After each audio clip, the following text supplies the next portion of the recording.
Karyn Bryant for MMA H.E.A.T. I'm here with Urijah Faber, and we are at the Ultimate Fighter gym. First, I want to talk to you about the THQ Undisputed 3 game. You're here kind of showing people some moves and all that. What do you think of the game, and how do you think they did representing you?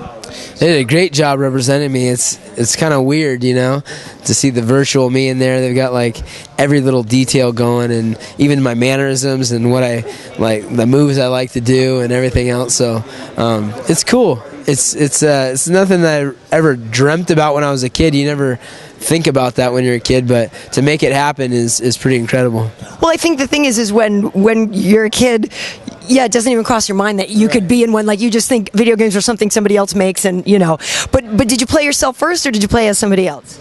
I played as Joseph Benavidez against myself. Okay. So it was a win-win situation. Yeah, well, I think, yeah, Chad mentioned that you guys played each other. So who won?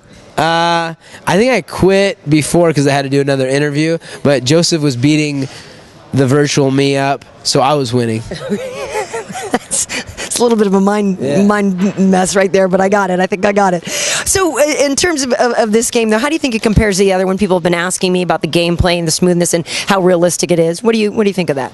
I mean, it's a lot better. I mean, they just keep getting better and better.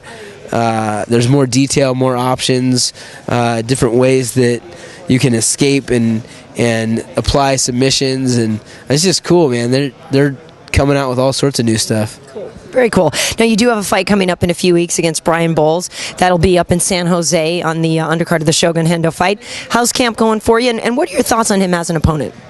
Camp's been going great. I mean, I feel awesome. My weight's under control, and Brian as an opponent is tough. You know, he's one of those, you know, dogs with no bark but a big bite, and so I've got a lot of respect for him, but I plan on beating him up.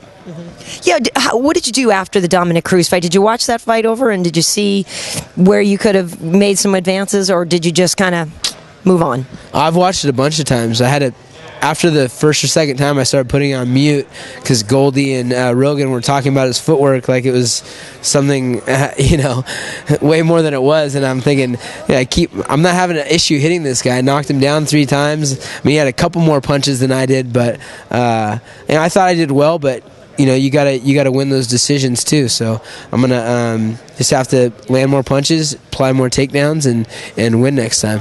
Very nice. And what have you been doing? You know, I know you're in camp and stuff, but do you have some fun? I know you guys are big barbecuers up there in Sacto. I mean, what have you been doing for fun? Pretty much life's fun, yeah. You know. So I've been, you know, hanging out with the guys, and you know, we train, beat each other up quite a bit, but things are pretty lighthearted around the Team Alpha Male camp and Ultimate Fitness, our gym. So, you know, fun is fun. It's every day for me. Yeah. And you have to be feeling pretty good about Dillashaw on the Ultimate Fighter, huh? Oh, yeah. And he's fighting next week on the show, so you guys are going to get to see what he's really made of. The guy's incredibly talented, and I hope, you know, it comes across that way. You know, editing and stuff like that, you got haters out there, and it's always hating against the best guys, and in my opinion, he's the best guy on the show for sure. Cool. Very nice. Well, I'm looking forward to that, and looking forward to your fight with Brian. Thank you. This is Urijah Faber, the California Kid, and you're watching MMA Heat.